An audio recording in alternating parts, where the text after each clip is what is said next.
Hello everyone, welcome back to my channel Chitpriya fashion. ನಾನಿವತ್ತು ನಿಮಗೆ multi colour silk ಥ್ರೆಡನ್ನು ಬಳಸಿಬಿಟ್ಟು ಯಾವ ರೀತಿ ಬೇಬಿ ಕುಚ್ಚನ್ನು ಹಾಕೋದು ಅಂತೇಳಿ ತೋರಿಸ್ಕೊಡ್ತಾ ಇದ್ದೀನಿ. ಮೊದಲಿಗೆ ನಾನು ಕುಚ್ಚಿಗೋಸ್ಕರ ಥ್ರೆಡನ್ನು ಸುತ್ಕೋತಾ ಇದ್ದೀನಿ. ನೀವು ಈ ರೀತಿ ಒಂದು ಕಾರ್ಡ್ಬೋರ್ಡ್ ಥರದ್ದು ತಗೊಬಿಟ್ಟು ಅದಕ್ಕೆ ನಿಮಗೆ ಎಷ್ಟು ಎಳೆ ದಾರ ಬೇಕು ಅಂತ ಅನಿಸುತ್ತೋ ಅಷ್ಟು ಎಳೆನ ಸುತ್ಕೋಬೇಕಾಗುತ್ತೆ. ನಾನು ಇಲ್ಲಿ 60 ಎಳೆ ದಾರನ ಸುತ್ತಿದ್ದೀನಿ.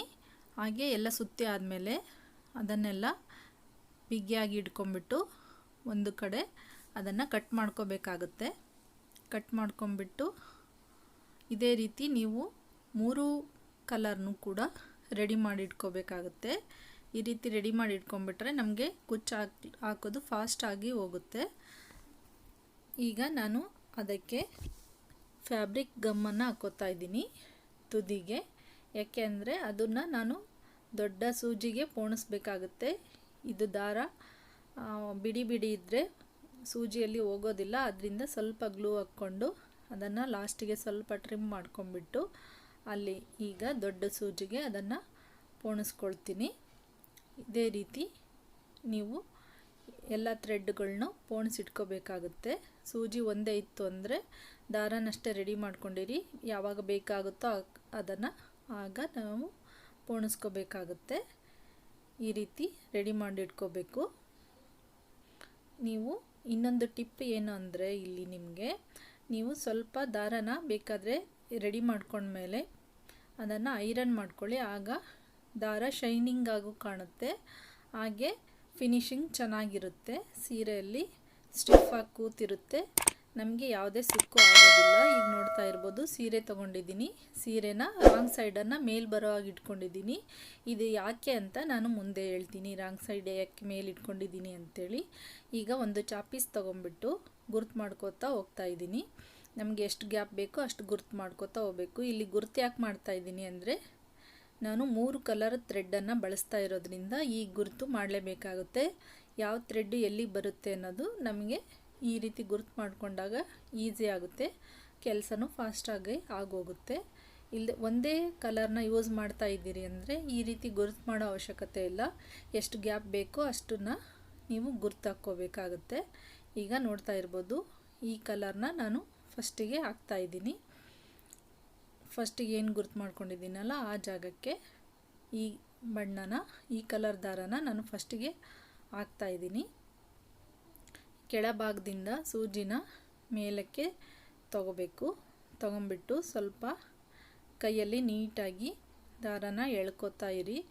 ಆಗ ಯಾವುದೇ ರೀತಿ ಸುಕ್ಕು ಆಗೋದಿಲ್ಲ, ಗಂಟಾಗೋದಿಲ್ಲ, ಫಿನಿಶಿಂಗ್ ನೀಟಾಗಿರುತ್ತೆ. ಈಗ ನಾನು ಹತ್ತಿರದಿಂದ ತೋರಿಸ್ತಾ ಇದ್ದೀನಿ ನೋಡಿ.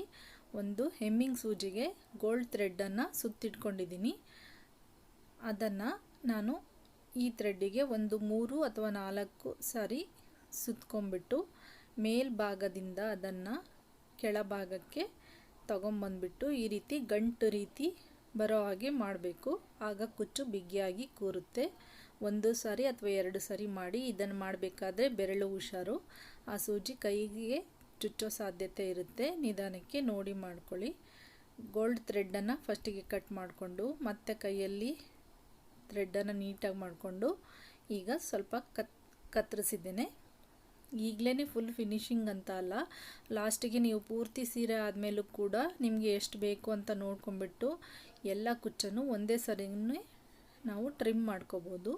ಅದೇ ರೀತಿ ಈಗ ನೋಡಿ ನಾನು 2 ಅಲ್ಲಿ ಗುರ್ತು ಮಾಡಿರೋದನ್ನ ಬಿಟ್ಟು 4ನೇ ಜಾಗದಲ್ಲಿ ಇದನ್ನ ಹಾಕ್ತಾಯಿದ್ದೀನಿ.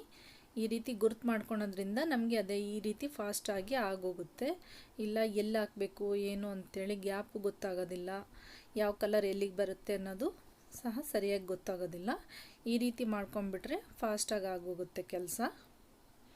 ಈ ಒಂದೇ ದಾರನ ನಾನು ಏನು ಪೋಣಿಸ್ಕೊಂಡಿರ್ತೀನಲ್ಲ ಅದು ಖಾಲಿ ಆಗೋ ತನಕನೂ ನಾನು ಪೂರ್ತಿ ಹಾಕ್ಕೊಂಬಿಡ್ಬೋದು. ಈಗ ನೆಕ್ಸ್ಟು ಗ್ರೀನ್ ತೊಗೊಂಡಿದ್ದೀನಿ, ಡಾರ್ಕ್ ಗ್ರೀನನ್ನು ಇದರ ಪಕ್ಕಕ್ಕೆ ಬರೋ ಹಾಗೆ ನೋಡ್ಕೋತಾ ಹೋಗ್ತೀನಿ. ಈಗ ಪ್ರತಿಯೊಂದು ಈ ಪಿಂಕ್ ಪಕ್ಕಕ್ಕೆ ಗ್ರೀನ್ ಬರೋ ಹಾಗೆ ನಾನು ಹಾಕ್ಕೋತಾ ಹೋಗ್ತೀನಿ. ಸೇಮ್ ಅದನ್ನು ಯಾವ ರೀತಿ ನಾನು ದಾರ ಸುತ್ತಿದ್ನೋ ಅದೇ ರೀತಿ ಇದನ್ನು ಕೂಡ ಪೂರ್ತಿ ಸುತ್ತಿಬಿಟ್ಟು ತಗೋತೀನಿ. ಅದ್ರ ನೆಕ್ಸ್ಟು ಡಾರ್ಕ್ ಗ್ರೀನ್ ಪಕ್ಕಕ್ಕೆ ಮೆಹಂದಿ ಕಲರ್ ದಾರನ ನಾನು ಹಾಕಿದ್ದೀನಿ. ಇದೇ ರೀತಿ ಪೂರ್ತಿ ಸೀರೆನ ಹಾಕ್ತಾ ಹೋಗ್ತೀನಿ ನಾನು. ಈ ರೀತಿ ಗುರ್ತು ಮಾಡ್ಕೊಳೋದ್ರಿಂದ ನಮಗೆ ಈಸಿ ಆಗುತ್ತೆ, ಇಲ್ಲದ್ರೆ ಗ್ಯಾಪ್ ಗೊತ್ತಾಗೋದಿಲ್ಲ, ಎಲ್ಲಿ ದಾರ ಯಾವ್ದು ಬರುತ್ತೆ ಅನ್ನೋದು ಗೊತ್ತಾಗಲ್ಲ. ಅದರಿಂದ ಈ ರೀತಿ ತುಂಬ ಕಲರ್ ದಾರ ಹಾಕಬೇಕಾದ್ರೆ ಈ ರೀತಿ ಗುರ್ತು ಮಾಡ್ಕೊಂಬಿಡಿ. ನೋಡಿ, ನಾನು ಈಗ ಮತ್ತೆ ಪಿಂಕ್ ಪಕ್ಕ ಮತ್ತು ಡಾರ್ಕ್ ಗ್ರೀನ್ ಬರೋ ಹಾಗೆ ಮಾಡಿಕೊಂಡೆ. ಅದ್ರ ನೆಕ್ಸ್ಟು ನೋಡ್ತಾ ಇರ್ಬೋದು ಮೆಹಂದಿ ಕಲರ್ ದಾರನ ಹಾಕಿದ್ದೀನಿ. ಇದೇ ರೀತಿ ಪೂರ್ತಿ ಸೀರೆಗೆ ನಾನು ಹಾಕಿ ತೋರಿಸಿದ್ದೀನಿ. ಸೀರೆನ ಈಗ ನೇರವಾಗಿ ಇಟ್ಟು ತೋರಿಸ್ತಾ ಇದ್ದೀನಿ ನೋಡಿ. ಆಗಲೇ ಯಾಕೆ ಉಲ್ಟಾ ಮಾಡಿದ್ದು ಅಂದರೆ, ನಾವು ಗೋಲ್ಡ್ ಥ್ರೆಡ್ಡನ್ನು ಹಾಕಿರ್ತೀವಲ್ಲ, ಅದು ಹಿಂಭಾಗದಲ್ಲಿ ಹೋಗಲಿ ಅಂಥೇಳಿ ಮುಂಭಾಗದಲ್ಲಿ ಫಿನಿಶಿಂಗ್ ಚೆನ್ನಾಗಿ ಕಾಣುತ್ತೆ. ನಿಮಗೆ ವಿಡಿಯೋ ಇಷ್ಟ ಆಯಿತು ಅನ್ಕೋತೀನಿ. ಇಷ್ಟ ಆದರೆ ಲೈಕ್ ಮಾಡಿ, ಶೇರ್ ಮಾಡಿ, ಹಾಗೆ ಕಮೆಂಟ್ ಮಾಡಿ, ಚಾನಲ್ನ ಸಬ್ಸ್ಕ್ರೈಬ್ ಮಾಡಿ. Thank you for watching. Bye.